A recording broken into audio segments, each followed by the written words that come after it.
What's your emergency? Welcome back to That Weewoo Show, a podcast where we watch and discuss episodes of the ABC show 911. I'm Bex. I'm Alice. And I'm Ellen. Thank you to everyone who has listened to our podcast episodes so far, and especially those of you who have taken time out of your very busy days, I'm sure, to share our episodes, our social media posts, and do whatever it is you can to get our little podcast in more ears. We do appreciate it. We are soldiering on with our discussion of Season 6. This week we're up to Episode 5, but before we dive into that, Alice, would you mind reminding us what happened in the last episode? Yeah, so last week on 911, Hen begged for her place at medical school back. Just medical school, doesn't have a name. Daddy Diaz came out to play after Christopher was caught skipping science club. Buck agreed to be the sperm donor for his old housemate, and Bobby stole a dog. He did steal a dog. He took it into protective custody for its own good. He still stole a dog. I'm not disagreeing with his choice. He just stole a dog. Somewhere out there is a dog owner wondering where their dog disappeared to. Well, no, they know that he took it because he took it from right in front of them. There's all the frat girls. Well, assuming that it did belong to one of those girls. But anyway, let's not ask too many questions. They have a dog at the moment featuring in this episode as well. So this is episode 5, which is called Home Invasion. The summary goes, Athena investigates when the same house is hit with 2 home invasion 911 calls within hours of each other. The 118 race to the rescue. Here we go again. When a DIY home renovation traps a man in an attic. Hen asks for a second chance with her medical school professor, which we went over last week. This week she's actually doing the second chance exam. Maddie and Chimney regret hiring a nanny for Ji-yoon after the woman completely takes over their apartment in the all-new home invasion.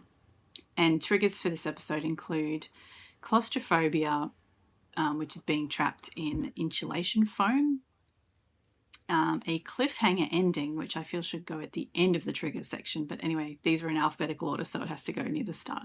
Coerced action. Oh, it is too. Gun violence. I'm sorry, I just noticed. Yeah, they're always in alphabetical order.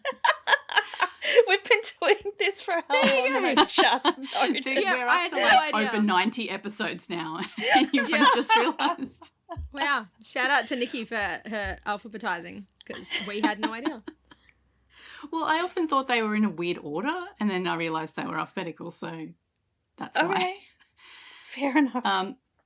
Anyway, gun violence, home invasion / robbery. Racially tone-deaf casting choice. After watching it, I still don't know what that means in terms of... I think it's the nanny. It's either the nanny or Noah. But if Nikki, if you're listening, if you'd like to explain your trigger, or if anybody else is listening and they have theories as to which character casting was tone deaf, please let us know. Yeah, that one's not real clear after having watched it. But anyway, the last couple of triggers are a suspected home invasion and a threat of gun violence. Yeah, so this episode was written by Nadia Abbas Madden, which we've had a few episodes of already. She's quite a prolific writer so far already in the series, including some episodes that we quite enjoyed, like, which I think the Taking of Dispatch 911, we enjoyed that one, right? God, they're all so long ago now, some of those episodes, so I'm trying to remember which ones we enjoyed. But yeah, Season 3 does feel so long ago. I think this is the first time for this director, though. No, Marita she's directed. Grabia? She has directed a couple too. Cool, all right then. I didn't feel that the directing was of any particular note to point out that, hey, it was directed by this person. Which is that's possibly a good thing. It's that it's indicative that the directing and the choices made were... Actually, no. Wait, does the director have a say in how the editing of the episode gets put together? I don't think so. They just tell the actors what to do and how the scenes get. Okay, I'll pull set her up and back from under filmed. the bus. That's fine. So then. I don't think it's anything to do with editing. All right, the director is. No, I mean, so they might work directors with can the work editors. with the editor. Yeah. Yeah. So, like, they probably work together, but ultimately, they wanna- I don't know if it's their decision. I mean, I think it depends. It probably depends a little bit on the TV show as well. Like, who does what. Because I've been listening to the Supernatural Then and Now podcast, and they didn't have a traditional writer's room. No, we know that. And so it's like slightly different. But yeah, the directors, like a lot of the directors that had come in to talk, and Rich obviously directs a lot as well. So basically, like, they want to give as many angles and stuff to editing as they can if needed, but otherwise, like, if there's something they specifically want done, they'll direct it and just give the editors like a really narrow sort of window, because otherwise the editors can do what they want, basically. Okay. Right, okay. Pulling the director away from the bus. Because there are issues with this episode. Well, it's like the Winchesters. Remember that very short-lived show? There was an episode where John and was it Carlos? Yeah. Carlos like walks in with a Navy uniform, and the music that they put over the top and the way that it was cut together made it look like John was checking Carlos out.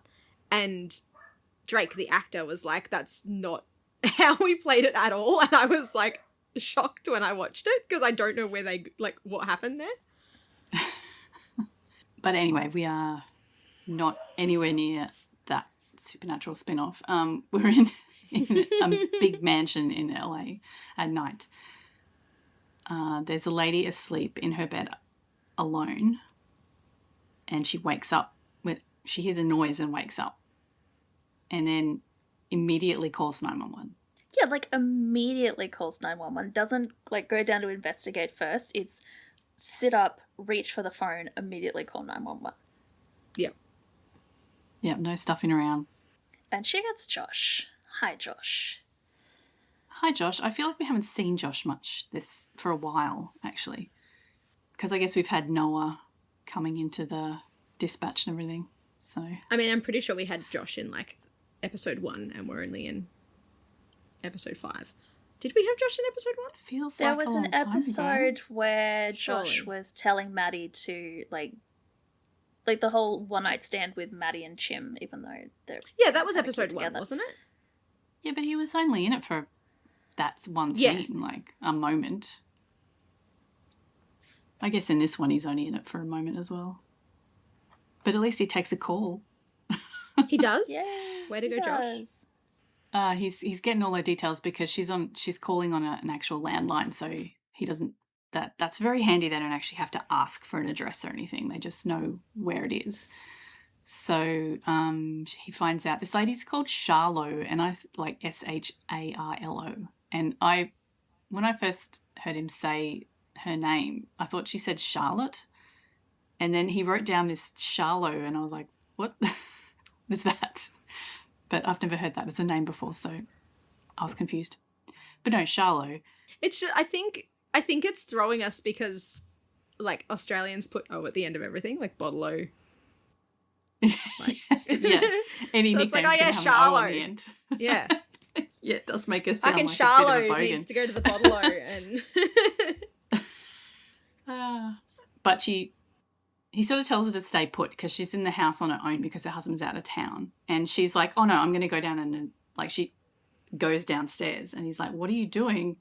Stay where you are. And she's like, I'm not waiting, I'm getting out. yeah, this woman's an idiot. Like, if you hear weird noises and the dispatcher, like, you call 911 and the dispatcher's like, hey, don't go down there. Like, Yeah, maybe police don't are go on down the there. way. Yeah. Stay where you are. Yeah, ironically, her husband has more sense when he calls later on, but no, she's an idiot. So she's going to try and get out of the house so that the intruders can't get to her. Josh is trying to keep her in the house. He's like, well, okay, fine. If you're going to go to the neighbor's house, can you at least give us the gate code? I don't know why he knows he needs a gate code. There must something come up in CAD that she's in like a gated there must be a community. note on the address, to So say he that it's a needs the gated gate community, code. I'd say. So she gives him the gate code, then has the realization that she doesn't have her clicker, so she can't get out through the gate. So she's going to have to go through the kitchen. She's an idiot. She heads for the kitchen. Josh is still pleading with her to stay put.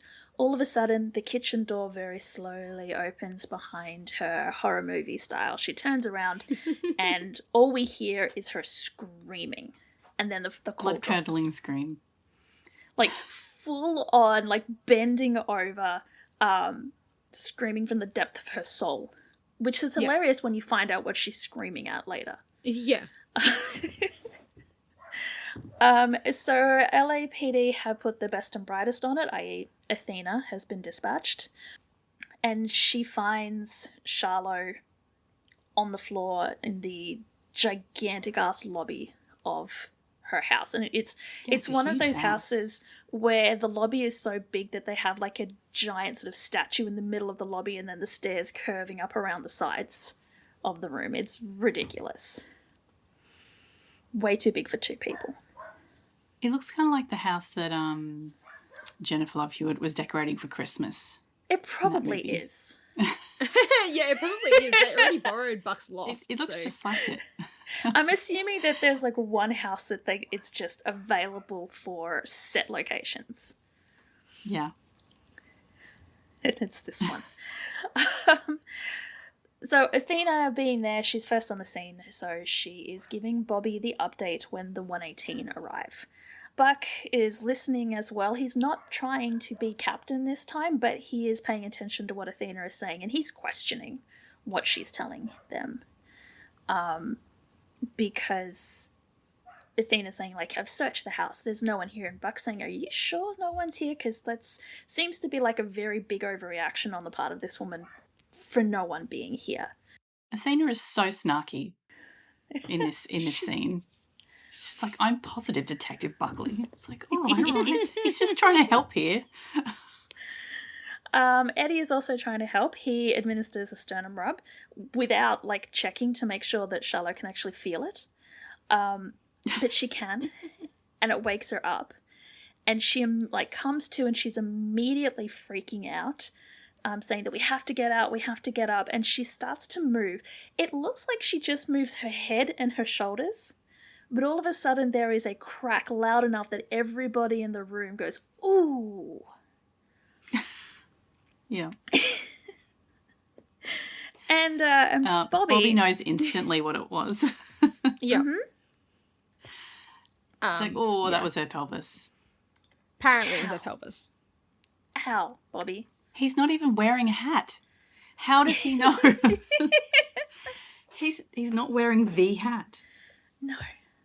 I don't know. Anyway, it must have sounded like a pelvis cracking rather than any other bone that could crack. Sure, when apparently. Like sometimes when I move my back in a certain way, my back cracks and it's not breaking. It's just popping, you know?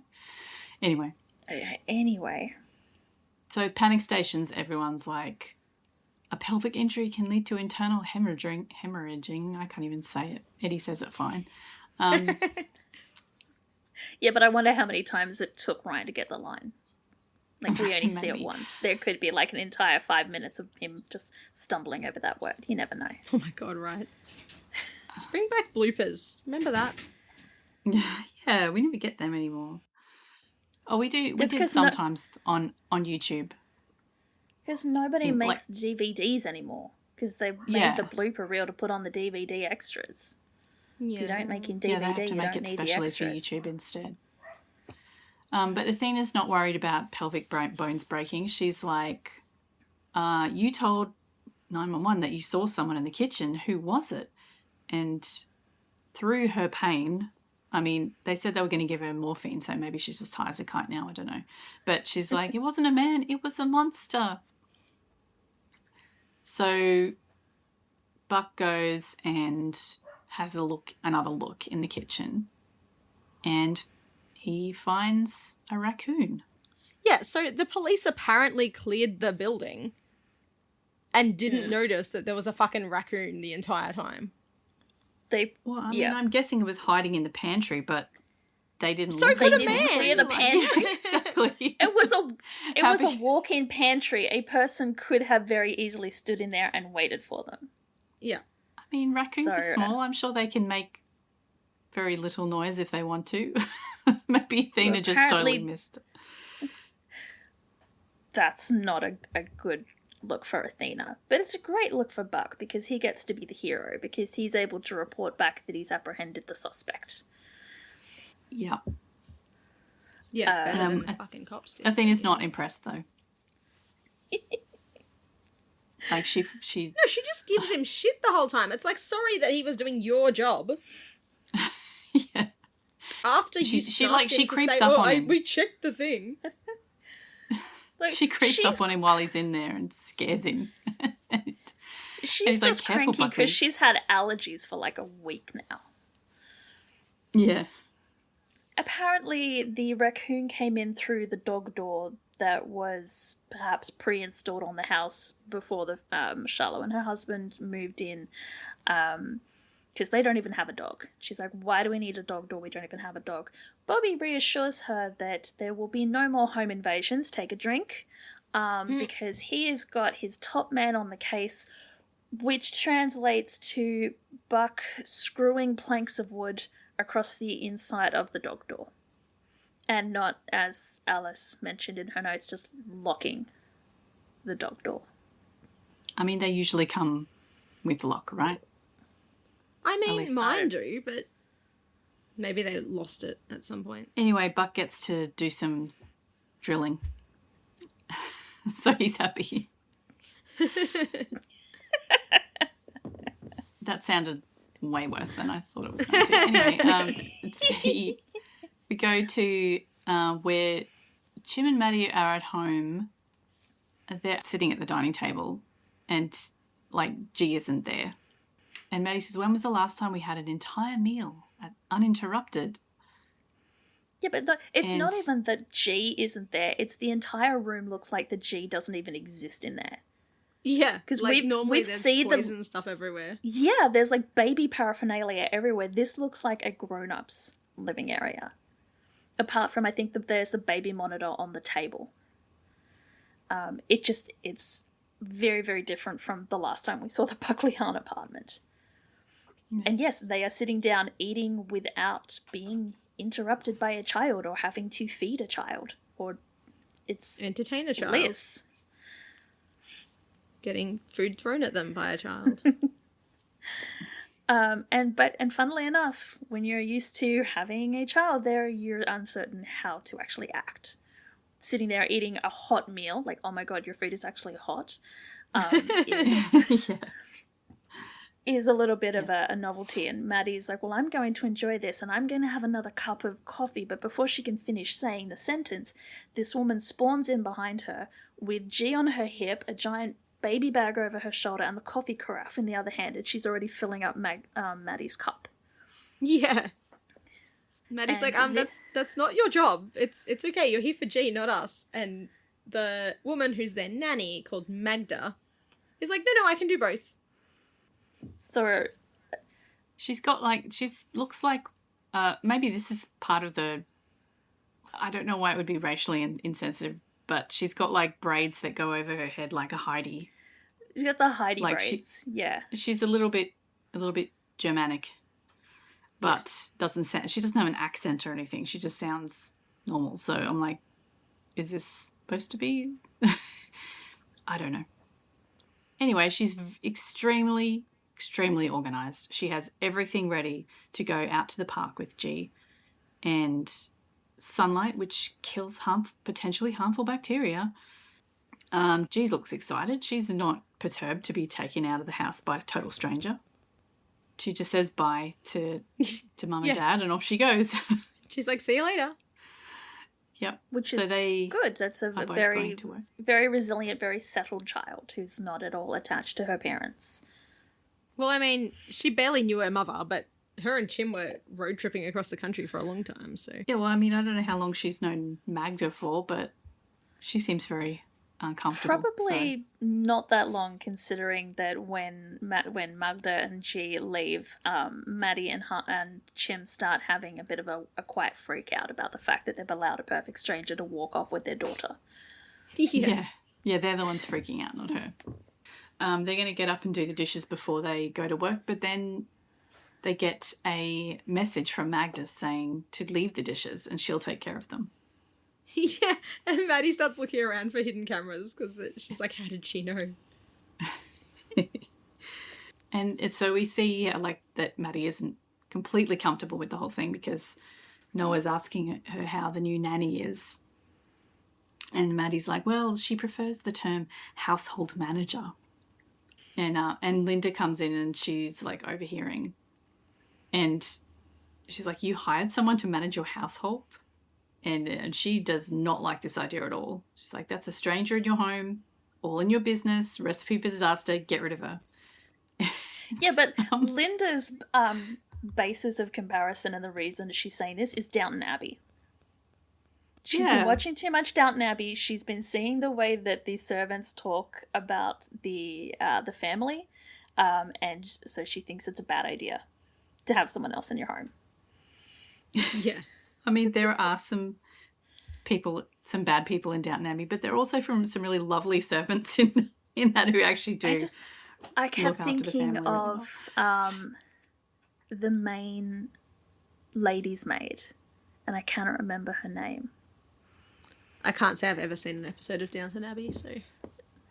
Really? It's gorgeous. I just had to stop watching it because they kept killing off my favourites. I think I've talked about this before. Oh no!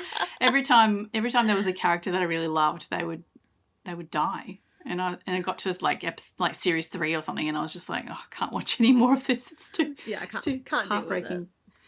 No. O'Brien. Oh yeah, okay. Because doesn't she cause a miscarriage by someone at some point? Because like Thomas gets in her head. Oh, yeah. I don't remember. Anyway. What are we up to? Well, Noah is intrigued about Downton Abbey and says that he's going to have a lot of time to, probably catch up on the series where he's going. Yeah. We, on the other hand, are going back to the Athena residence, where May has come to see her mother, in a scene that is probably just there so that Corinne gets some screen time. Yeah, it doesn't really have any bearing on anything else in the episode. Not really. Oh, and she gets to say the episode title while she's there because her apartment has been invaded. Yeah, it's too noisy in her apartment.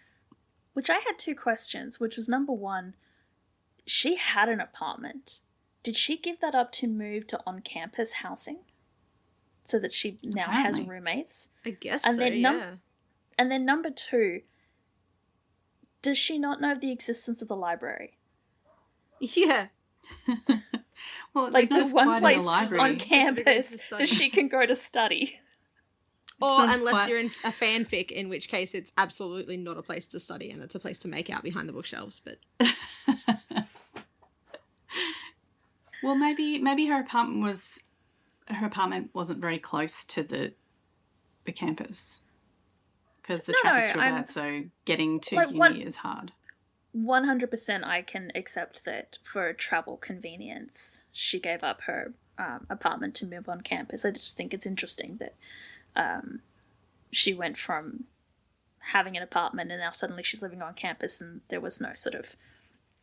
It was just a thought that I had when I watched this episode. Yeah. That's all. So yeah, she's telling her mother that her apartment has been invaded, and her mother says, well, your house isn't the only place that's being invaded, because May notices that Athena is sniffling and blowing her nose and sneezing, because unbeknownst to us and unbeknownst to Bobby, the Grant women are allergic to dogs. And yeah, even though Athena's been sneezing, she hasn't told Bobby about her allergy. And also, apparently, she doesn't know what an antihistamine is.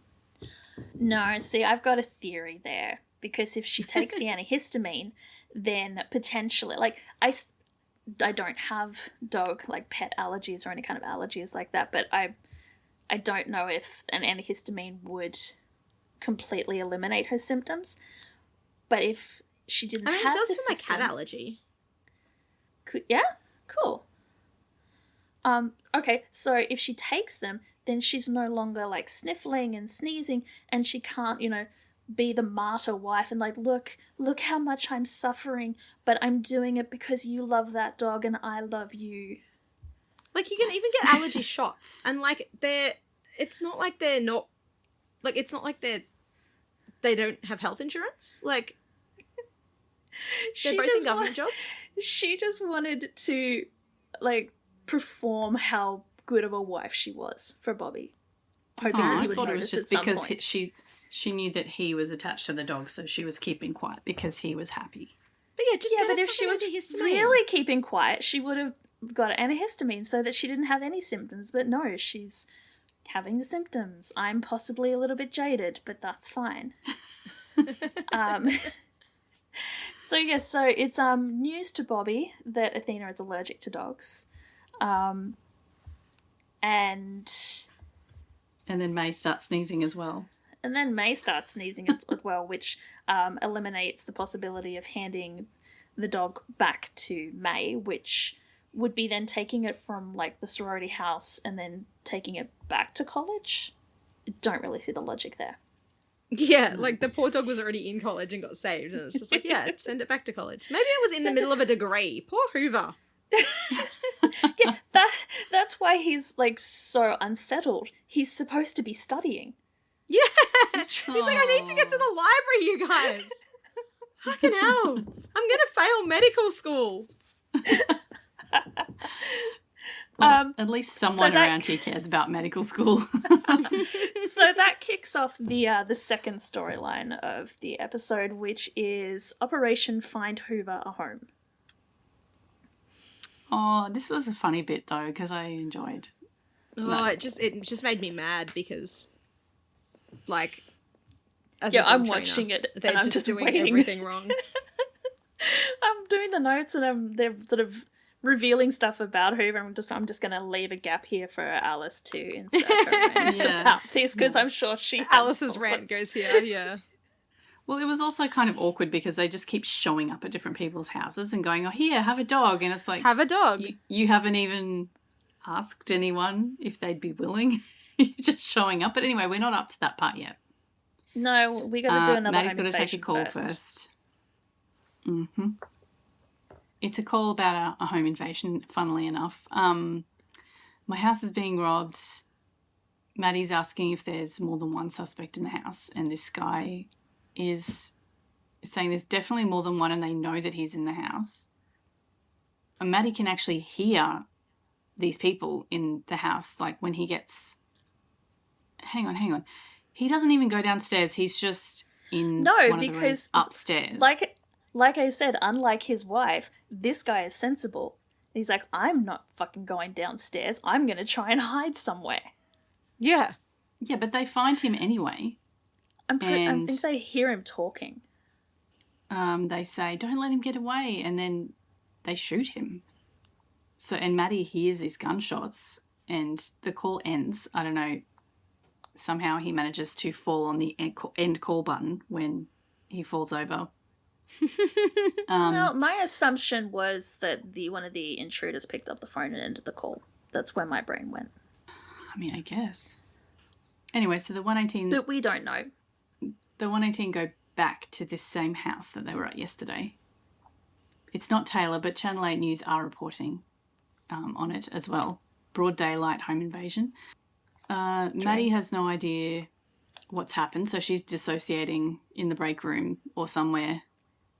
She doesn't know what's happened, but Sue does. She comes over and tells Maddie that the guy's alive. And so when Sue showed up and told her that he was alive, I'm like, here we go. Whenever Sue shows up like this, she has to drop some, like, you know, pearl of wisdom. Yeah. A wisdom to Maddie. So, yeah. He's on his way into surgery. And the thing that makes us good at our jobs is our ability to listen, blah, blah, blah. Wise words from Sue. Yep. But anyway, they haven't caught the guys yet, so. Like, they can't video call, so yeah, anyway. We do find out from Sue that robberies and home invasions have been on the rise lately, and that the suspects are getting more brazen, and let's hope they find them before they strike again. The they in the question is Athena and Rick Romero, so the chances of them actually figuring out what's going on are, like, either slim to none or amazing. Oh, that's not very confident of you. Are you sure? Because these guys have got, like, plot detective skills, so they're going to work it out. Romero probably couldn't tie his own shoes if Athena didn't help him. That's the way he's been set up in the series. I know. I did and Athena say can't at one even point, find a raccoon, so... Good thing Athena... Good thing Romero's got Athena there to solve all his cases for him. Because he doesn't do it on And good his thing own. in this change that Athena has Maddie to solve her case for her. Yeah. Yeah, they had a lot of people working on this one to get it to the This end. was a group Anyway. project. Yeah. But we do find out from Rick and Athena that the mansion that they are walking into is the same one that Athena walked into earlier that day. And the person that was shot was Charlot from the opening emergency's husband. He had flown back from overseas because his wife was hurt. He'd come home to pick up a few things for her and interrupted the robbery. And Athena says very and he wisely... got shot 3... The raccoon definitely didn't do this. Yeah, thank God, because she can't find a raccoon, so maybe she'll have more luck when it's not a raccoon. And then she's like, 2 home invasion calls from the same address. And Romero is like, what are the odds? I'm like, yeah, but one of them was an animal. Yeah. They're not Like, related. one wasn't actually a home At this invasion. point, we don't know that they're related. No. To be fair, the raccoon did come into the house, so he invaded the house, so technically I mean, I it was guess, a home but, invasion. like- Yeah, sure.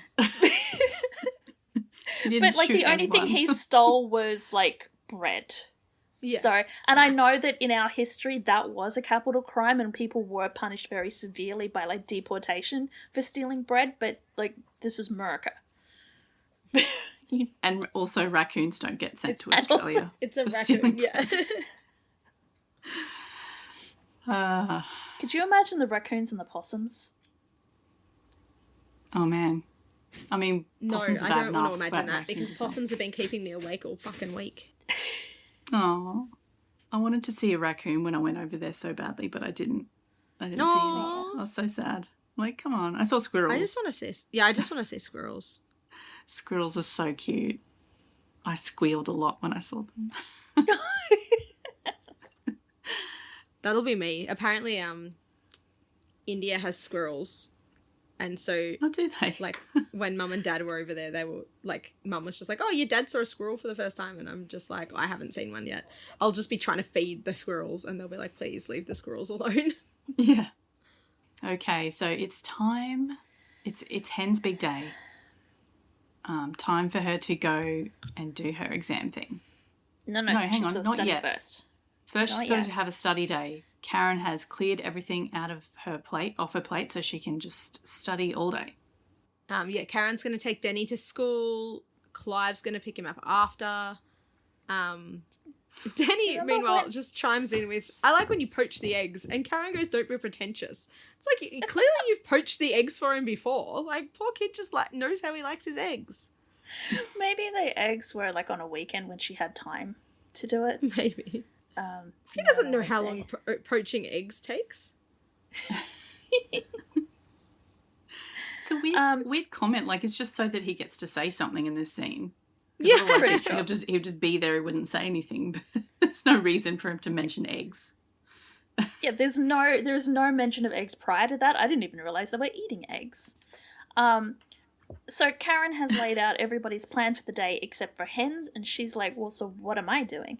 And Karen's like, you are going to study all day.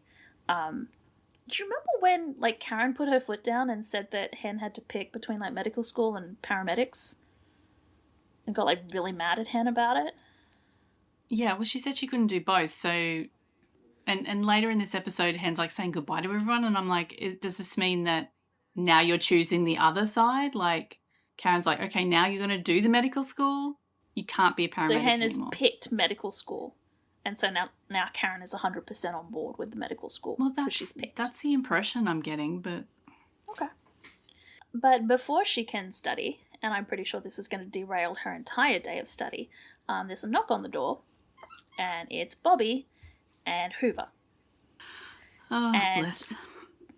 Bobby is asking for a massive favour for the Wilsons to take on Hoover because they have plenty of space, they've got a big house, they've got a big backyard, and apparently they don't have a pet anymore because at some point in the last 4 years Paisley died.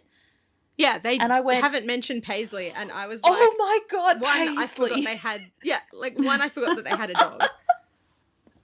Two, which was another holy shit, their dog stolen died. Adopted dog, yeah, another right? stolen dog. Yeah. So shout out to the writer that binged the entirety of the season and remembered that at some point the Wilsons had a dog. Yeah. Yeah. We haven't seen said dog in quite some time, so... No, I don't think we saw said dog since season 2. No. Maybe the beginning of season 3, I can't remember. Hen may have been successful in turning away Bobby and Hoover, except for the fact that Denny comes in and he sees Hoover. And I have to question the smarts of this kid because he looks at Hoover, who is quite clearly a dog, and goes, oh my god, is that a dog? No, it's a cat, Denny. And Bobby's like, you should probably go to school. Yes, it is a dog, and it's your dog. Yeah, good tactics, Bobby. Show the kid the dog, and there's no way that Hen can say no. Not without causing a massive fight. So yeah, Hen says that Bobby owes her big time. All right. So Hoover's part 1 adventure out of the way. We are going to Marisol and her brother. I'm told that Marisol is hanging around. We don't know who she is yet. No, I don't think I don't think anyone says her name at all. No, they don't, but I know her name, so I'm going to get sick of the fact that there's an entire scene where, once again, we don't get the female character's name, so I'm giving her name. Yeah, okay. The captions gave it away. Like, the subtitles said that it was Marisol, and I'm like, oh.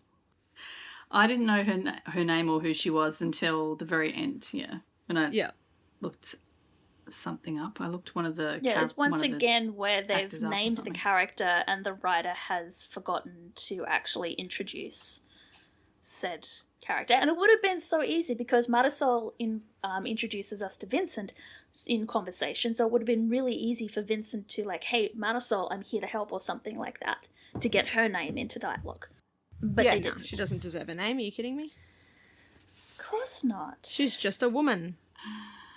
Yeah, and she's doing some DIY work, and she's like got this nail gun, and she's nailing something into the wall. I think she's nailing the baseboard into the wall. We get this fake out where the doorknob is like rattling around, and she thinks someone's breaking into her house. I'm like, oh no, a home invasion. But no, it's her brother. He's like, my key doesn't work. She's like, yeah, I just changed all the locks yesterday. And then she's like, well, wait, where did you get a key? Apparently their mum gave it to him. Naturally. Because I'm guessing that in that family, like, Vincent is the golden child who can do no wrong. And so it's like, you go help your little sister out. Also that he's like the man and she's just not. So what can she possibly know about DIY? Except apparently she knows a lot about DIY and fixing stuff because she spent a lot of her time fixing the shit that he's broken. Yeah, he's broken a toilet and 3 dishwashers. And almost caused an electrical fire. But he is not here to help her fix things, he's not here to fix anything except her utility bills. Because he knows a guy, like he's got a friend who does home insulation. Not invasion, insulation. And he's going to borrow the truck and he's going to help Marisol insulate her house. Yep, he even knows how much insulation she needs. And so he almost sounds like he knows what he's doing. And he says that, like, it'll not only save your heating and cooling costs, it'll also block out traffic noise, like soundproofing, which comes in important later when they can't hear anything. He wants to help, so she lets him. And we get this, like, little, like, cutscene type thing of him in this full kind of hazmat suit thing, breathing apparatus and everything, spraying this foam into the attic underneath the roof.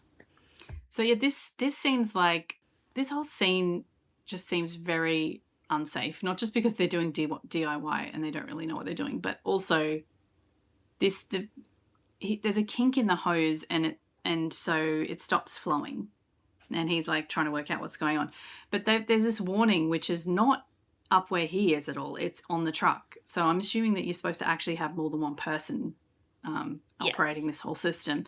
But there's no like automatic shut off or anything. It just gets louder and more brightly coloured warnings. It's like, do you want to override the warning? Like it doesn't stop itself, which I would think would be a better safety measure. But anyway, the whole thing just explodes basically. And like covers, he like starts spraying around and he gets knocked over and knocked out, I guess, and then covered in foam. And the other safety thing is that it's not like a dead man's trigger.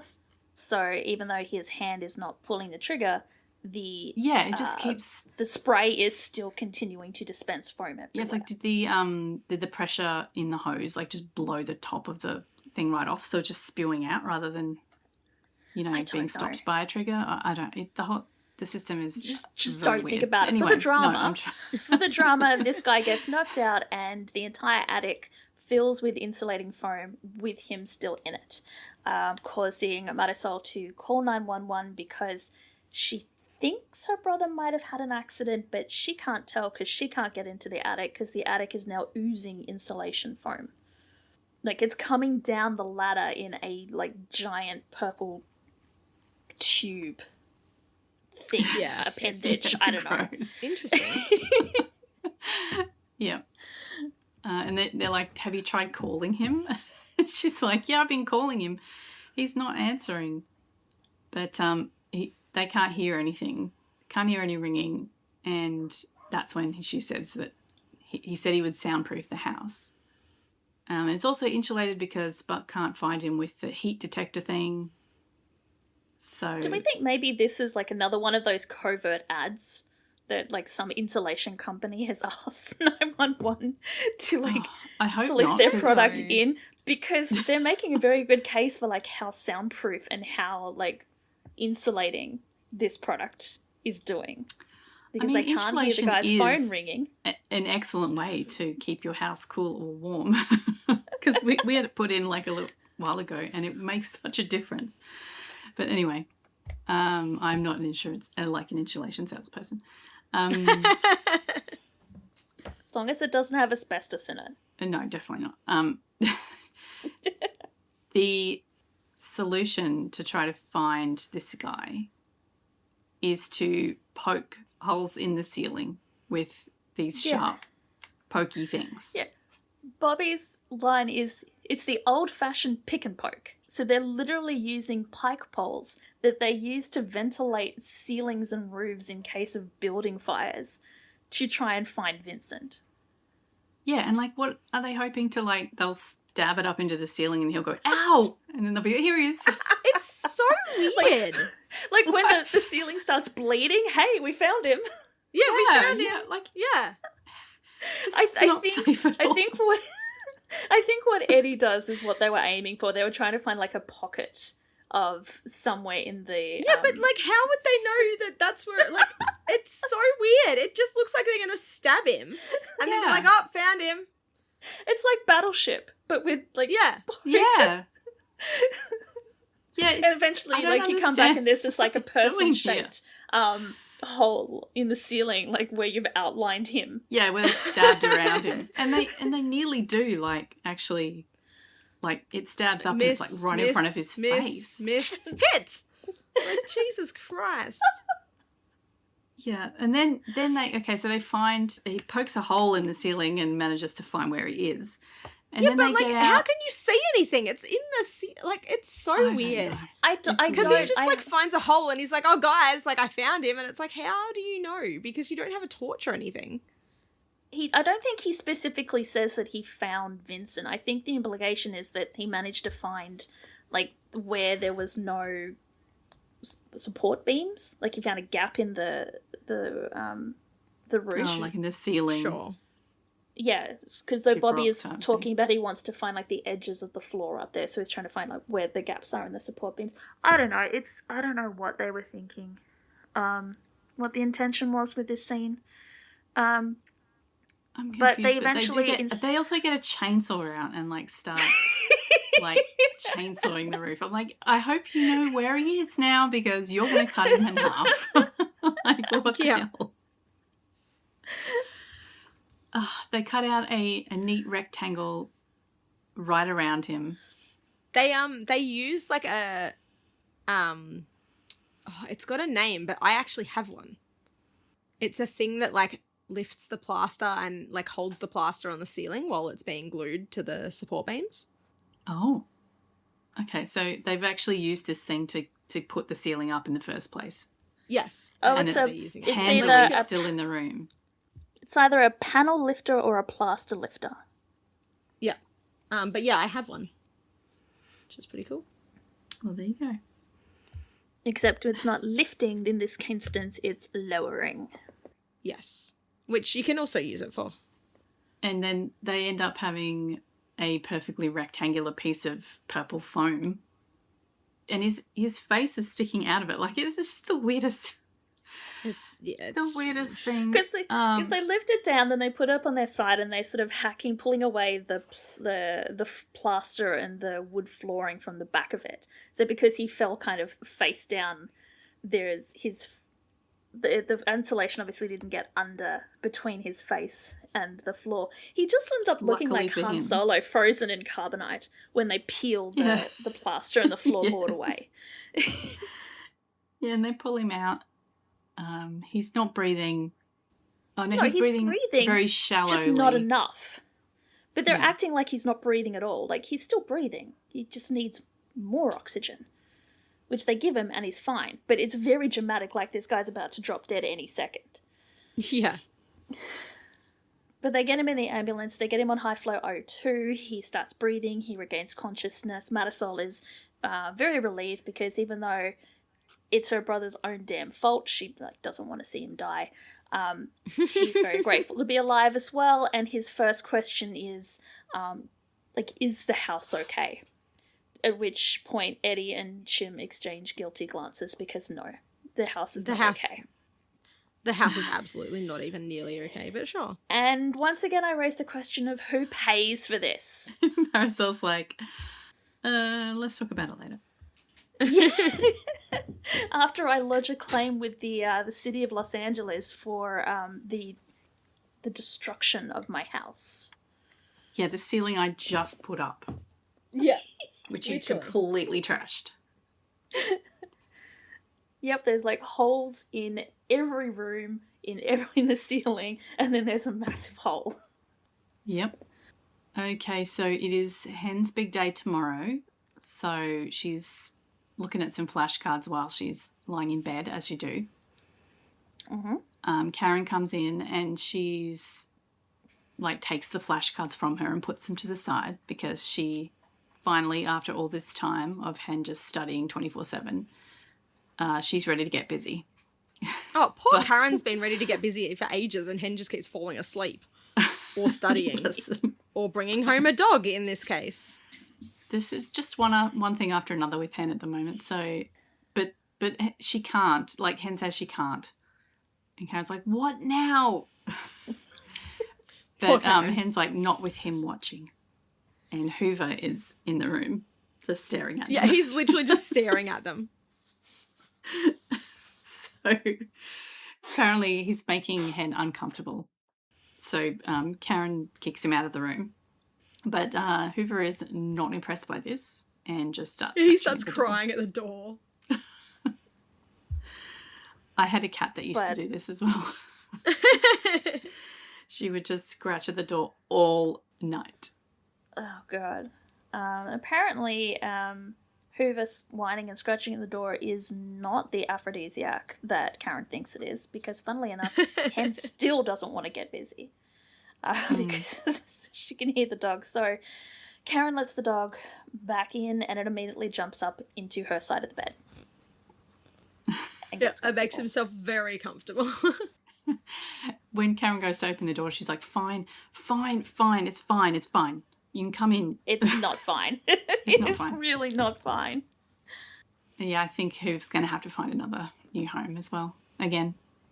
Either that or learn to sleep alone.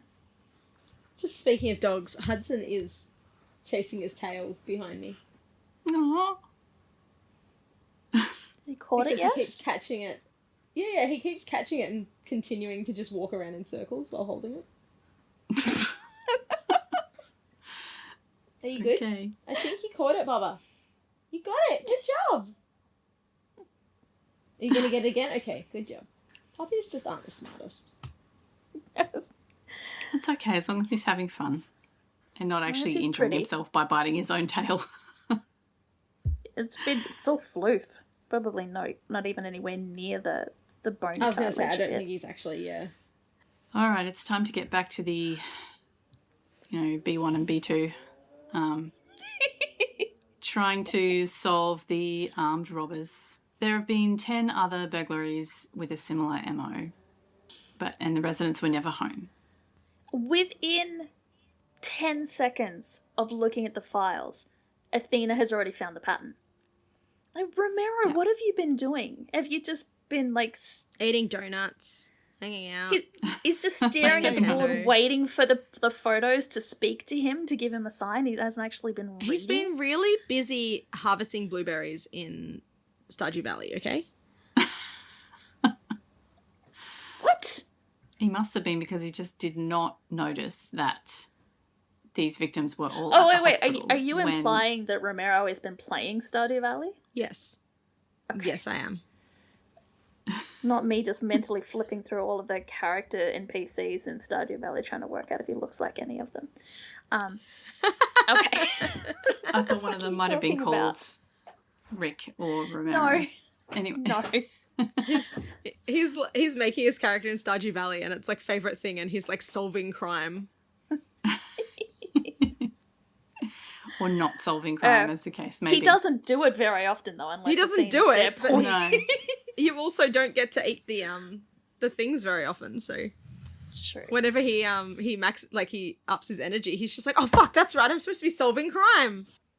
Well, good thing that Athena is there to help him out. Although it is a little bit of a leap that she makes here, that she discovers that they'd all been at the hospital, but then she realizes, or maybe they both realize at the same time, that they all called 911, which I don't know that I would make that logical conclusion, but Athena notices that the homeowner interviews were all conducted elsewhere because the victims were never at home when the robbery took place.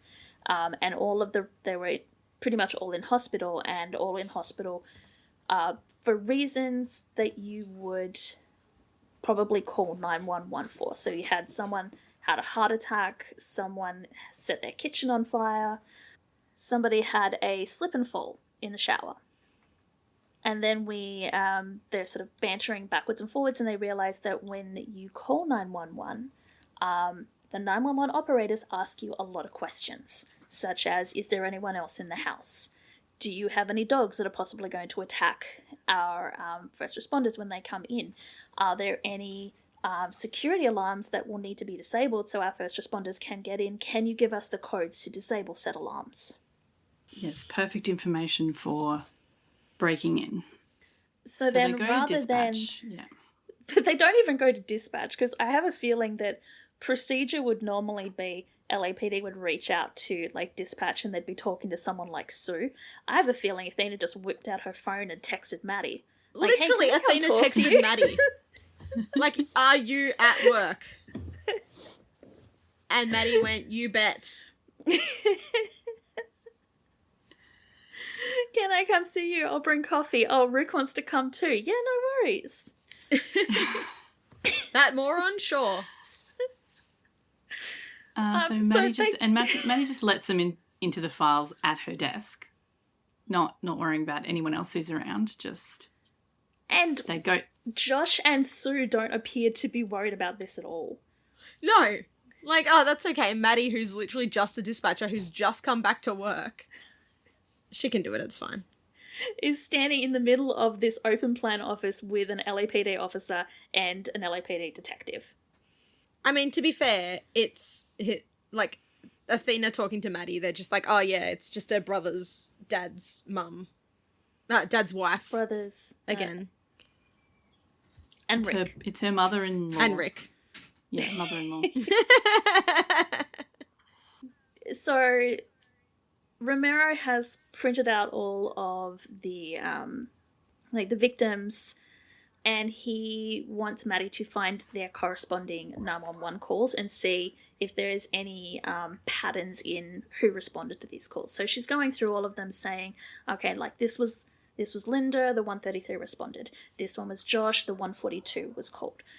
Josh also took this one, so we've got a pattern with Josh, but this time he sent the 130. He sent the 118. She doesn't see any patterns. Until she does. But it's not the pattern of who was responding to the calls. The CAD system apparently logs any access that you make to the calls and the files in the system. So it'll log like, okay, this person took the call, then it'll go, okay, this person accessed all of these records on this day. And Maddie has discovered that she has accessed every single one of those files. Multiple times. Oh no. Oh no. We don't find out about that yet though, because we've got to go back home to Maddie and Chim's apartment, and all of the food and the stuff that was in the cupboards is all over the table, and Magda is like standing on a ladder, like cleaning out the cupboards that are up high. And Chim is just like, what is going on here? Magda's cleaning out the kitchen. But then she notices that Chim's wearing shoes. And Chim's like, yes, sometimes I do that for the walking. But Magda's not worried about that. She's worried about the fact that he's wearing them inside. Yeah. So he has to take them off. Which is interesting because you'd think that Chim would be a shoes-off family. You would. This made me think of Sandra Oh in Killing Eve. Because I don't know whether I read it or whether I watched an interview with her talking about it, where she insisted that when her character came home at any point, she would always take her shoes off. Because as a Korean woman, that's what she did. And because Sandra is Korean, therefore Eve is Korean. So Eve would take her shoes off. And that was something that she had to push really hard for, because no one in the very white writer's room on Killing Eve had thought to do that, because Eve was written as a white woman and no one thought to update it to be a Korean woman once they cast Sandra. So it's really interesting in 911 that we've got Kenneth Choi playing Chimney, but we never see any of Chim's Koreanness. Now that which is sad because he was raised by like his mum who was Korean, and then the Lees who are Korean. So like it's not like he was raised by a white family. Yeah, and it could either be a statement about the fact of how like Americanized he is, that he's completely lost his Korean heritage, because we've seen that Chimney can understand spoken Korean, but he can't he doesn't speak in Korean. And we've talked about that in previous episodes. Or it could be very much that the writers know fuck all about Korean heritage and keep forgetting that Chim is Korean and therefore, they should have elements of like he takes his shoes off when he comes in. Yeah, I think they probably just didn't think hard enough about it, and Kenneth didn't say anything to change it. Probably not willing to rock the boat. Yeah. This is like his major break. Whereas Sandra has very much, she's fighting for representation on her screen.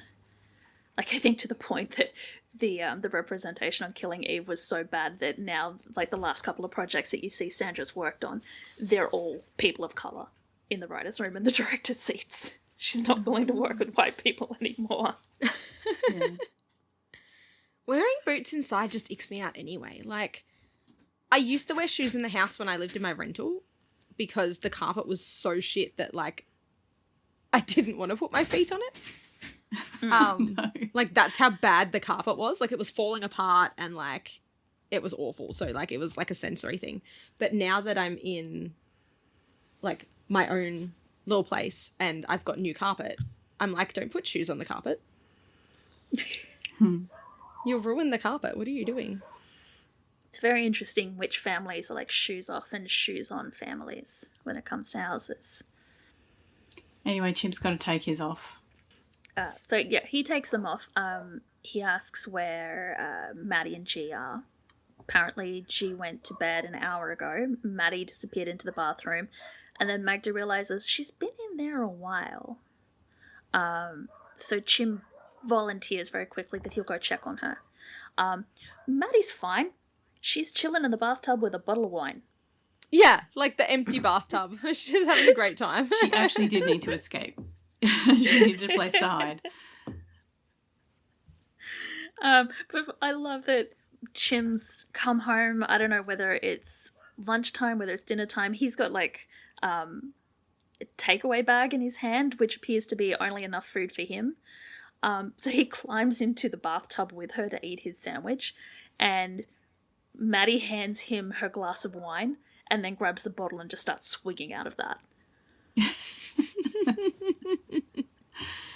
Yeah, and he's like, how was your day otherwise? And she's like, oh, great, I'm a suspect in a string of burglaries. The police think someone at the call centre is using our login information, blah, blah, blah. But, so she kind of explains what's going on. But someone took her password. And then she gets a look on her face, like, as soon as she said someone took my password, that she has a suspicion that she knows who it is. Yeah. Yeah, so does she go into the next scene, like, already knowing what was going on before Noah actually admits to any of it? Yeah, because she's wearing a wire. Okay. She very much either knew or she very strongly suspected. Otherwise, they wouldn't have put the wire on her. So yeah, so she climbs out of the bathtub, goes to find Athena, and then goes back to dispatch. And she walks in. Josh immediately cuts her off. They have a very intense conversation that Noah, for some reason, can't hear, despite the fact that apparently you can hear everything that happens on the dispatch floor, or maybe that's only when it's in a call. I don't know. But he's worried about what he can see. The new dispatch has got totally different acoustics to the old one, apparently. You can't hear things from the other side of the room. Yes, that's what it is. It was the old dispatch centre. Was like the Chamber of Echoes. The new one is better. Okay. The new one's fine. The new one's got it's got insulating foam in it. Yeah, Vincent came in with his friend and sprayed it. Totally. So Josh walks off. Maddie stalks off to the break room. Noah follows her. And he's like, hey, I thought you were off duty today. And Maddie's like, yeah, they called me in. I think I'm getting fired. Noah's all like, fired? Why would they fire you? Yeah, because, apparently I'm the lead suspect in all those burglaries. Because, the victim's called 911, then they get burgled, they think I'm the reason because I lost my password. And someone's been using my password to access the system. Because I kept it on a post-it in my drawer. Right? Like Bobby. And even if they can't find a connection between her and the burglaries, she's a security breach, so they have to get rid of her. Noah lasts 2 seconds. Oh yeah, folds like a cheap lawn chair. It's insane. There's like no hesitation. She's like, yeah, I'm gonna get fired. It's like, it was me. I did it. I did it. We knew that he was a Maddie fangirl. Like, he couldn't let her take the fall for him. No. Which then, no, actually was he a fangirl, or did he, see that she was an easy mark and, target her from the very beginning? Yeah, and then come up with this sob story about his dad or whatever afterwards to make himself look less of, more of a victim. Yeah, I don't know. Anyway, so yes, it was him. Apparently that stepfather that his mother married, the one that, wasn't beating the crap out of him. Apparently he's not a great guy because he got himself into some financial problems, and he borrowed money for some wrong people. Noah is trying to help him pay the money back by helping these guys rob houses. Keep in mind, this entire conversation is happening in the middle of the break room. There are other people in this break room. This is not a private conversation. Other than even taking into consideration that Maddie's wearing a wire. So he's telling Maddie the sob story, I didn't want to do it. I was trying to help my dad. I would help my stepdad. I was trying to do a good thing. No one was supposed to get hurt. No one was supposed to get hurt. Someone did get hurt. Famous last words. Yes. And Maddie says, I wish you could have told me about your family's financial problems. We could have helped you. And he's like, well, can you help me now? And Maddie says, no, I'm sorry, it's too late. And she shows him the wire. And as she flashes it, Athena and Romero appear in the break room door. And Noah is, most upset about that over everything. He's like, you tricked me! Mate, you folded so easily. But he knows where these guys are going to be because they wanted one more job and he told them where to go. So they know where they're going to be. So the would-be robbers go to this place. They grab the spare key from a fake rock. Oh, this is so stupid. Let themselves in, disarm the door with the code that they got from Noah. Apparently, or they can hear something in the kitchen, so they go in there and see this woman who's wearing a robe, and they tell her not to move, and it's Athena. She turns around and points a gun at them. So why did they need Athena in the robe pretending to be the homeowner? Why didn't they just have police standing in the lobby waiting for the intruders to walk in? I don't know. For the drama. It's for the drama. For the drama. It's way more dramatic to have Athena pretend to be a housewife. It would have been more fun if Romero had been the one pretending to be the housewife. Yeah. Yes. Yes, but Romero in the robe, have him turn around, point the gun at them, then Athena sort of walks up behind them and bonks them on the head. That would have been much more interesting. Yeah. But yes, so they have caught the intruders, they arrest them. They've caught Noah. Arrest Noah and do a perp walk from the break room through the main dispatch floor to the elevator. I felt sorry for him. Which, I don't know, that's why I wonder whether the racially insensitive casting was Noah, because of the optics of having this young black man being let out in handcuffs by 2 white police officers. Yeah, maybe. I would love to know what that tag is. So that's the end of the home invasion storyline. And I thought the episode was over. And I'm doing the notes and I'm thinking, wow, I got through that so quickly. That's excellent. And then I look at my Disney tracking of the, like, how far through the episode I've got, and I went, shit, I've still got another 15 minutes left. Yep. Yep, there's more. It's still going. Yeah, so we're going... now it's time for Hen's... it's the big day. The entire rest of the episode is Hen's medical stuff. Her alarm goes off at 4 a.m. And she immediately turns on a light and wakes up Karen as well in the process. I'm like, geez, when I have to get up super early, I like creep out of the house basically, just not wake anybody else up. That's so mean to force Karen to get up at the same time.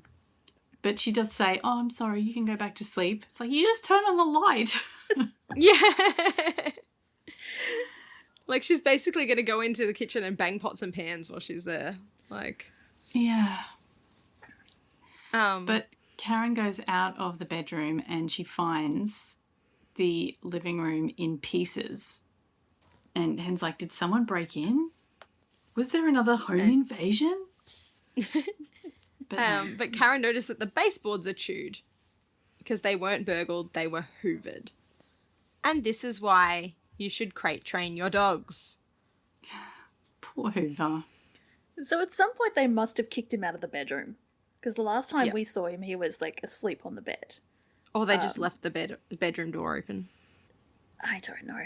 So he's gone into the living room and absolutely destroyed it. So yes, crate train your dogs. Give them somewhere to be at night.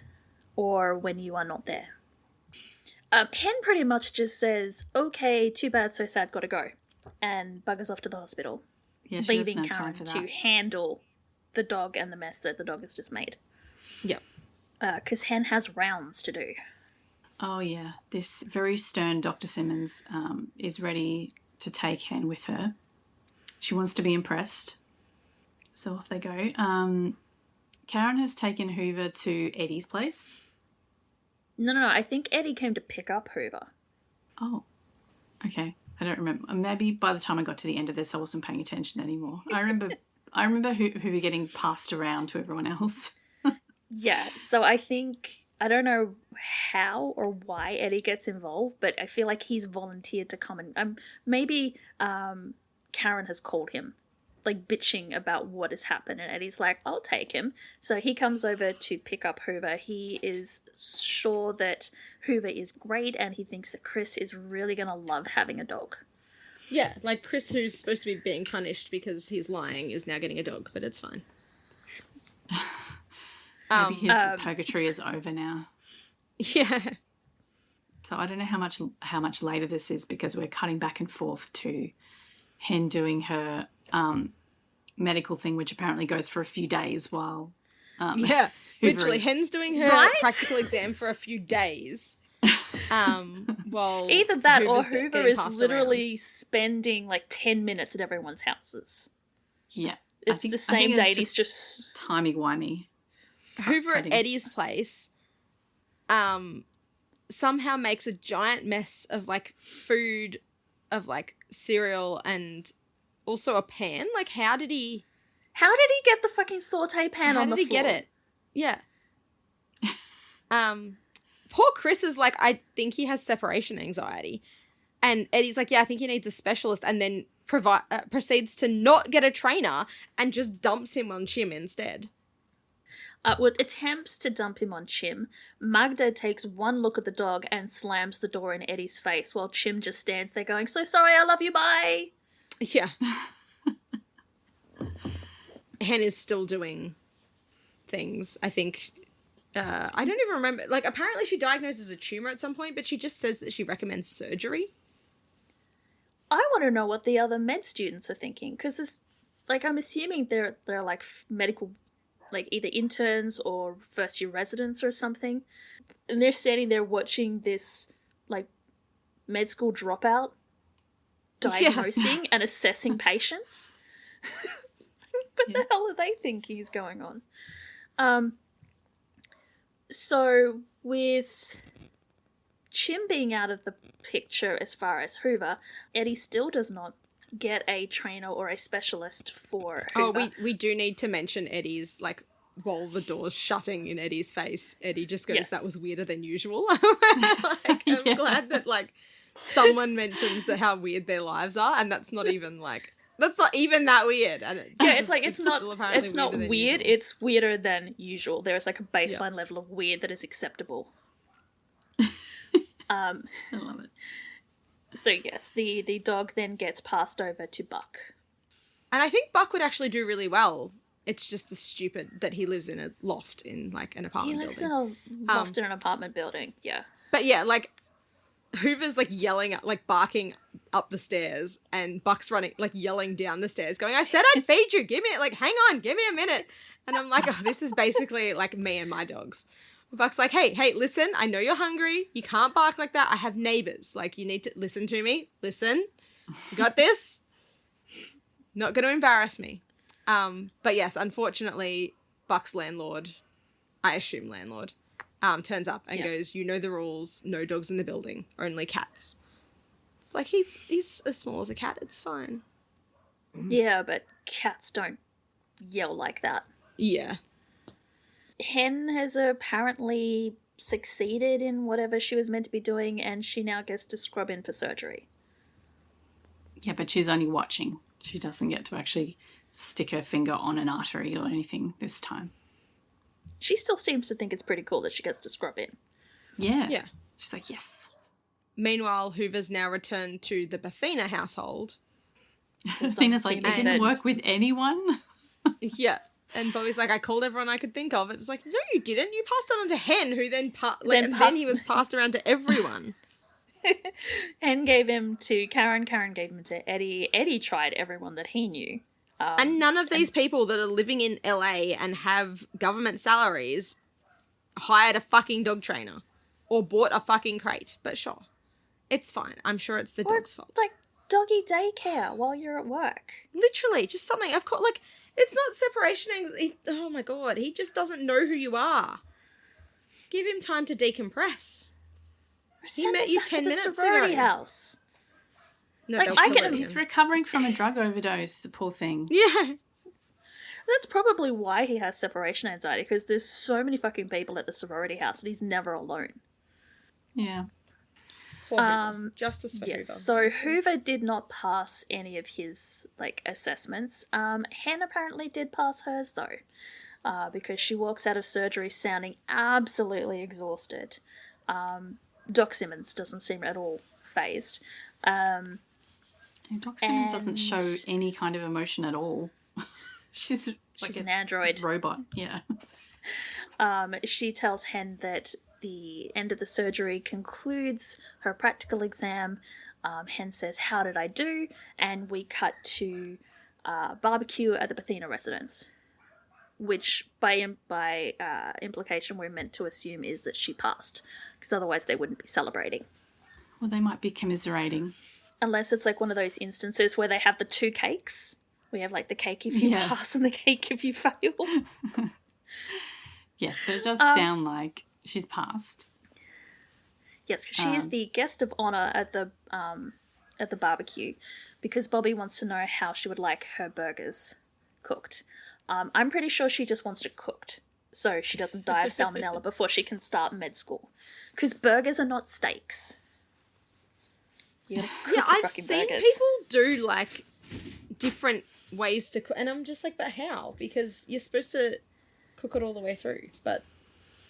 I mean, I'm okay with it, like, a little bit pink in the middle.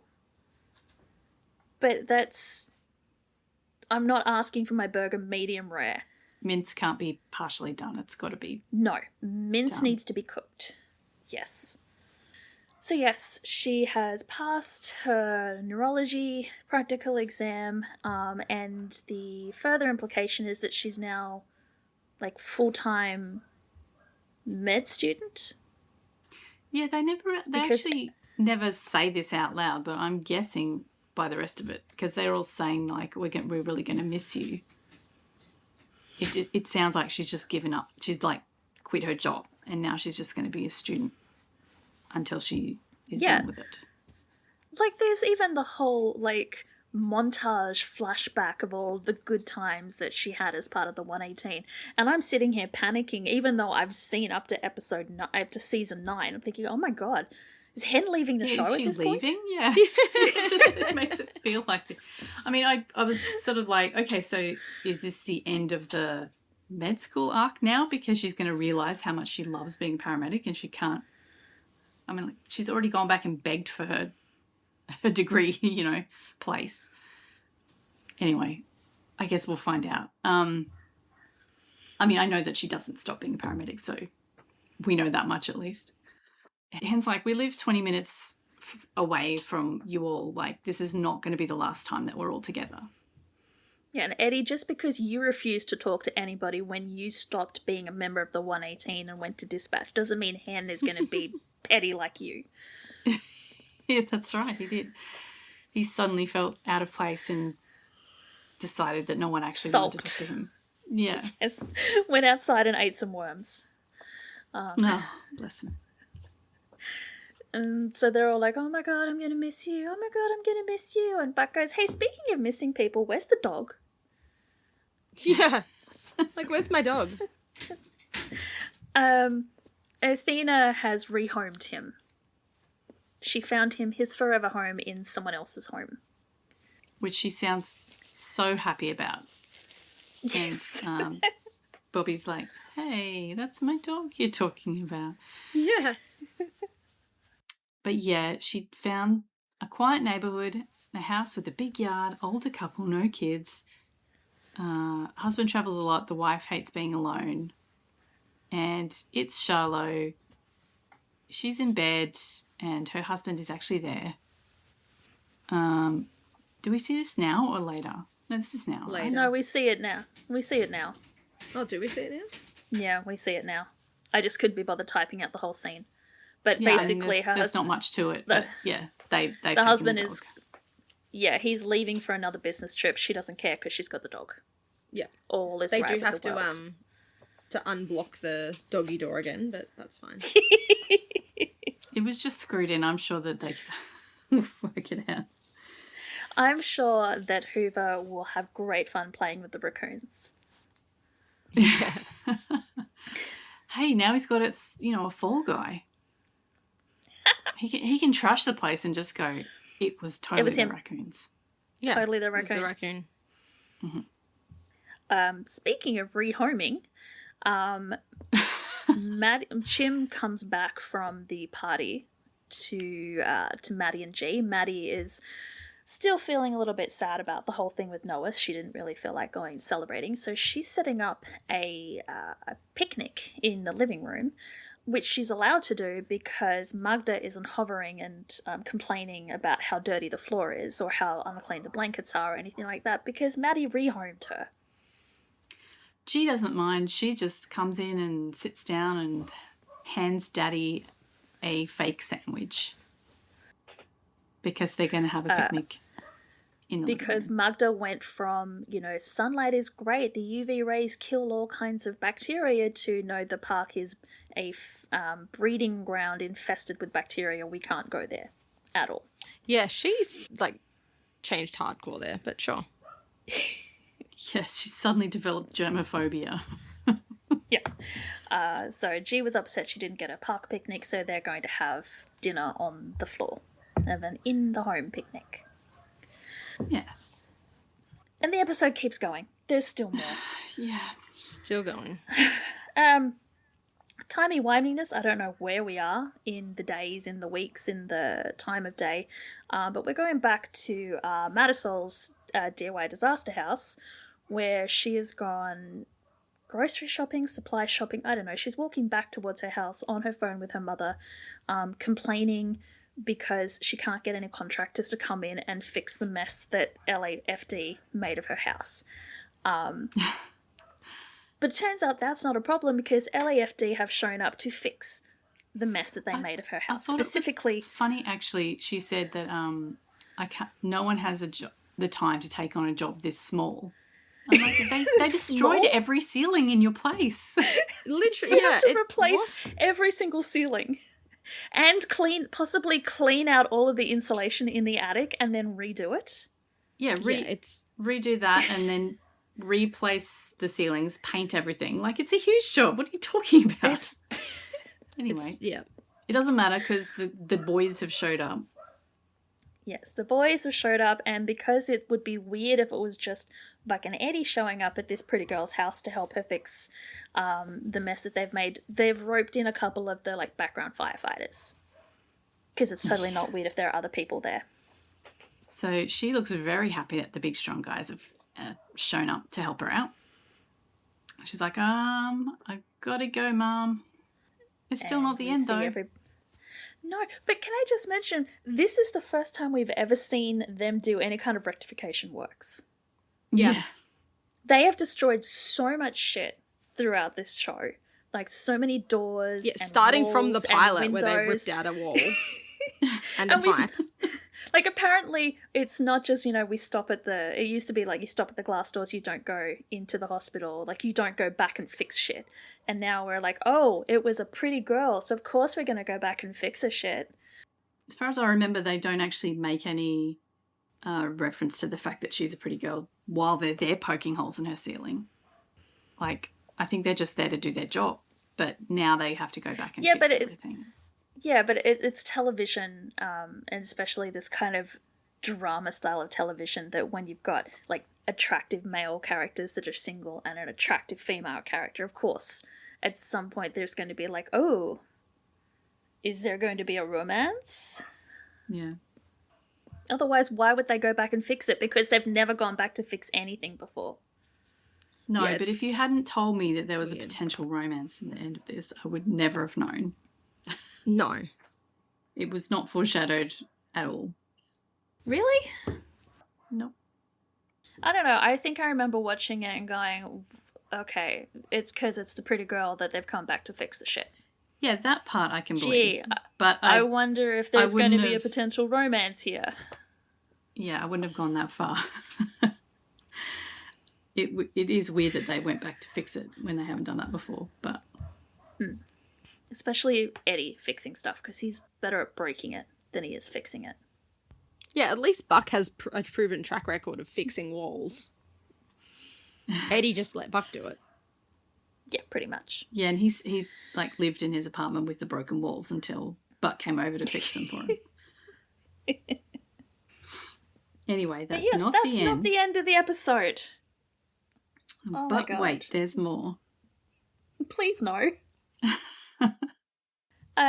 So we watch Buck and Eddie and Marisol and the other 118 firefighters walk into the house, and we're going to have one more 911 call, and I'm going like, oh my god, really?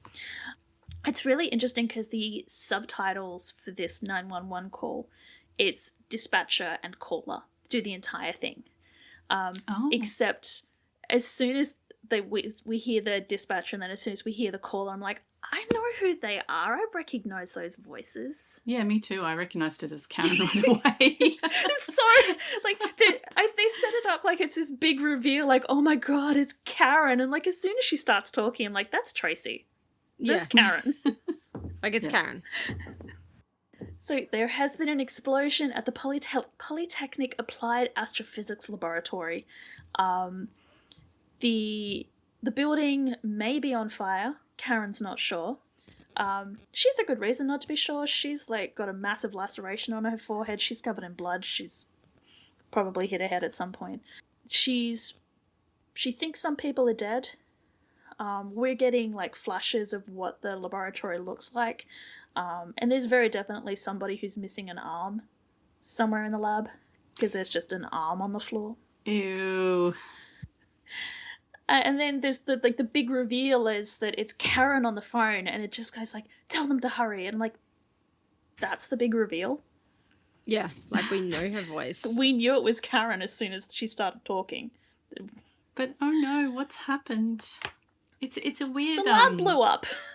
Well, yeah, but like it's a weird because it's just out of the blue. Like 1 minute they're all celebrating because Hen has passed her thing. And the next minute the lab's blown up and Karen's on the phone. Like, it's just... I feel like they're trying to... They like the idea of this cliffhanger thing. So they're like, okay, quick, we need something to lead into the next episode. my cynical ass is the only way they can get people to keep tuning in each week is by having cliffhangers. Because if you wrapped up the story all in one episode, people would be like, well, okay, and I don't really want to watch next week. Let's Yeah, just I'm skip never next watching this week." show again. I was trying to work out if there was like a little break or something, but no, it aired literally the week after. Yeah.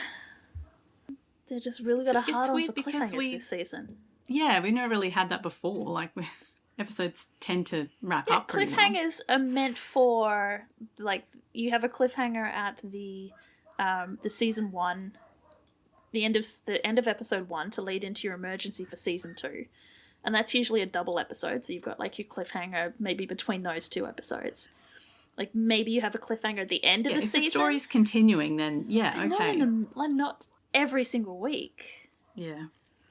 I'm starting to think this is why I didn't like season 9, because it was the same sort of formula as season 6. Like cliffhanger, hiatus, cliffhanger, hiatus, cliffhanger. And I'm like, yeah, I don't, like, just give me an episode. I don't need cliffhangers every 5 minutes. If your story and your characters are compelling enough, your audience will stick around because they want to see more of those characters. You don't need to keep hooking us. And if you're having to keep hooking us, then there's something wrong with your characters and your story. Yeah, I mean, in this one, there isn't really anything wrong with any of it. That they could easily end the episode at several points earlier in this episode before the cliffhanger. And it would have been fine. But yeah, it's just odd. Yes. Yeah, I found it odd that they finished the home invasion storyline so early and then, like, dropped it like a hot potato and went, okay, moving on to Hen. Yeah. And, like, the entire back end of the episode is all Hen and Hoover. Yeah, that is just kind of a weird structure, isn't it? Like, I didn't hate this episode. I thought parts of it were really good, but yeah, the kind of overall structure of it's a little weird. I shit on him, but I like Romero. I like it when he shows up. It's always a fun time when Romero was there. And it's nice that they brought him back. Like, whoever was watching the seasons before and remembered Paisley's gone, hey, what about Detective Romero? Why don't we bring him back? Yeah. It's just funny how, like, he never seems to do anything and then Athena walks in, solves it in 2 minutes and leaves. And it's just like, yeah, cool. It's like, what have you been doing, mate? I think sometimes Bobby solves things before he does too. Bobby and Michael's telescope solves things before. Wait, was that wasn't Romero though? Was that Lou Ransom? I think that was Lou. Yeah. It's been a while though. Like, to be fair, Lou's the one that got his throat slashed, yeah? Yes. Yeah. Like, Lou was the one that I could not remember what he looked like because he was just so generic looking that I was giving the show shit for spelling things out to the audience, and then they had to really zoom in on Lou's scar for me to realise who he was. And I was like, oh yeah! And I'm like, oh no, I am that audience now. But to be fair, he just looks like a generic white male. I don't know. Don't ask me. Took me so, like, I was just like, oh, is that Bobby? No, it's apparently Lou. All right, so what is happening next week then after this cliffhangery ending? Oh, maybe something about Karen in danger? I don't know. I think Do that you might reckon be that it. race to the rescue? Good chance. Nobody is racing to the rescue this week. Oh. They're just smoothly strolling to the just rescue. wandering I over will- there. Yeah. I will give them props that at least next week's episode does follow on from this, because I would absolutely have not put it past them to have that little teaser and then have an entire episode dealing with some other storyline before we go back to Karen. We're but working no. out where Hoover's going next instead. We're going to have an entire another Athena episode, and then we're going to go back to Hen and Karen. Oh my no. god, yeah, Athena's gonna find out who stole her binder in high school before we go back to fucking No, Karen we are going back to the laboratory. Nobody is racing to the rescue, but Hen is going to panic when an explosion rocks Karen's lab. Oh my god, that the was promo Karen's then- lab? It's apparently a Karen's lab. The promo does contain a spoiler, because it's not just that Karen was in the laboratory when it blew up, but apparently it was Bring Your Kid to Work Day. And so Denny is in the lab as well. Oh, no. It wasn't his arm Yeah. on the ground, was it? He's got it one was a arm ver- for the rest of the show. It was a very long, muscular arm. It doesn't look like a child's arm. Okay, that's good. But he likes his eggs poached. What? I don't know. That was his only line this episode. So. No, he also asked whether I it like was a my dog. eggs poached, and oh my god, is that a dog? Oh yeah, I forgot. Oh my god, is that a dog? No, Denny, it's a poached egg. Fucking moron. So triggers include like arm removal. I don't think we actually see the removal of the arm, but we see like the end result of the arm being removed, which goes under a broad umbrella of gore. There is, funnily enough, going to be explosions, and there's going to be recurring character injury / near death. Oh, my goodness. Damn, I hope they don't kill Karen. Or Denny. Yeah, well, they don't kill children. They haven't killed the kid yet. Yeah. It can't be him. He's protected by the plot armor. Yes, he has very thick plot armor. That's slightly terrifying. Now, maybe I should have gone straight on to the next episode while I was watching. Anything else about this episode? Like, it was fine. The dog stuff was infuriating. Because just hire a fucking dog trainer. You fuckhead. Stop bouncing it from home to home. He's not getting any time to decompress. Poor Hoover. He gets a pretty raw deal in this whole episode. And put him somewhere secure where he can't eat the fucking house anyway. At least he's with a good wealthy couple now who can probably afford a dog trainer. Well, it sounded like that woman was at home all the time anyway, so he'll have someone with him. And she probably won't care. Yeah, but Hen wouldn't ever and be Karen alone. were home when he ate the house, so... Are But it was the middle of the night. you saying that What's-Her-Face is never going to sleep? Yeah, he might do it at the wealthy people's house. See what I mean? So get a dog trainer. I'm going to say he's and going crate to be train a perfect... your pet anyway. He's going to be a perfect gentleman for her because he knows that he is loved and wanted. He Yep, doesn't that's need to how act dogs out. work. Mm-hmm. Exactly. Yep. Hudson, you hear that? Stop acting out when I don't walk you for 3 days. He's not acting out, he's just barking at possums. Anyway, justice for Hoover. Hashtag Justice for Hoover. Hoover got justice. He got himself a new home. What we learnt is that Eddie should never have a dog. Hen and Karen, you'd think, would be used to having a dog. Christopher can have a dog though, because he seems like he would be a responsible dog owner. Yeah. Eddie's like, Chris, you have to be responsible. You're not a child anymore. And Chris is like, okay, I'll be responsible. And Eddie's like, never mind, I can't be responsible. Fuck this shit. Although, to be fair, like, Eddie didn't raise Christopher as a baby either, so... He's just like, fuck, I can't leave for the military this time. I guess I'll just rehome the dog. Aww. He only had the dog for 1 day. Like, I'm sure it wasn't 10 minutes! forever. I don't even know if he had it for a day. 10 minutes he had the poor dog, and somehow it managed to get a frying pan. I honestly think it's that he picked Hoover up from Karen's and Hen's. Like, Hen has gone for her exam. Eddie has come to get Hoover, like, maybe an hour or two later. Because Chris is in his school uniform. Yeah. When he discovers what Hoover has done. So he's getting ready to go to school. So that's what, maybe an hour or so after Eddie has come home with the dog. Oh my god, maybe... Hang on, Chris was making breakfast, dropped everything, and was like, oh fuck, Dad's already mad at me because I skipped science class. So he's like, Hoover! And then he's like, oh, we'll just rehome the dog. And Chris is like, oh shit.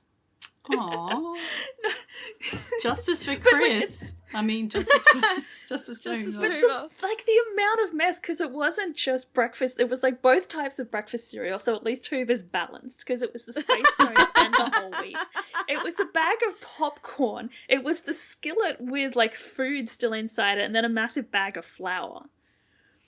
So... Like, and Hoover was a little dog. How would he get... Oh my god, anyway. Okay, so yeah, I'm going with your theory that Chris has dropped something, and then just gone over the top to manufacture evidence to frame Hoover. The cereal he got wasn't great after all, so he's dumped that on the ground so he can get new stuff. But then even the boxes he are still, also like, didn't want to eat the fiber stuff, and so he dumped that as well. No, because he knew that if, like, he'd dumped out all of the space stones, Eddie's going to go, well, I'm not going to go to the supermarket and buy any more cereal. Yeah, exactly. You You have have got to eat the the whole fiber wheat stuff. Yeah, so he's like, no, dump that as well. And Hoover's just sitting there like, what did I do What to did I deserve do? this? All right, well, please tell us what you thought about this episode. If you'd like any tips in crate training your dogs, hit me up. Yeah. Who do you believe, Chris, or do you believe the dog? Team Chris or Team Hoover? Let us know if you too would have liked to have seen Romero in a robe apprehend those intruders.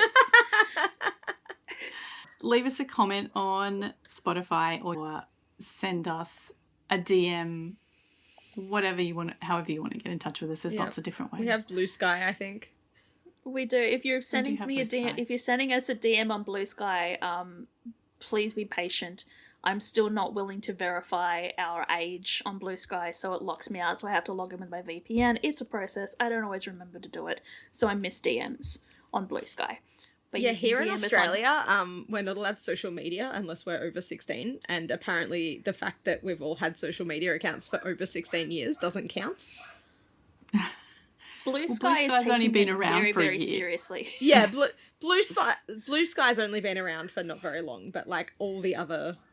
I don't even know how we could verify, because the account is in the name of the podcast, so the podcast doesn't have a government ID for me to upload either, is the issue. The You'd podcast have- you'd have isn't to old put your enough name on to be on Blue Sky. That's the problem. It's not 16 yet. So, like, Twitter is a dumpster fire, but our DMs are open there. They're also open on TikTok or on Instagram. I mean, they are open on Blue Sky. I just need to take additional steps to be able to read them. Well, all of the contact information is on the website, thatweewoo.com. That's it for this We week. like getting chatted to. Yeah, do let us know. Thank you for listening this week, and we will talk to you next time for episode 6, which is called Tomorrow. See you then. Bye! Bye. 911 is a fictional show, but many of the situations portrayed happen in the real world too.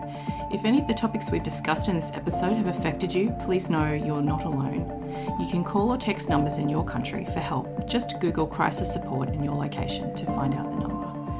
If you enjoy our podcast, you can help us out by leaving us a review on Spotify or your preferred listening app, and by sharing our social media posts. Find out more at thatweewooshow.com.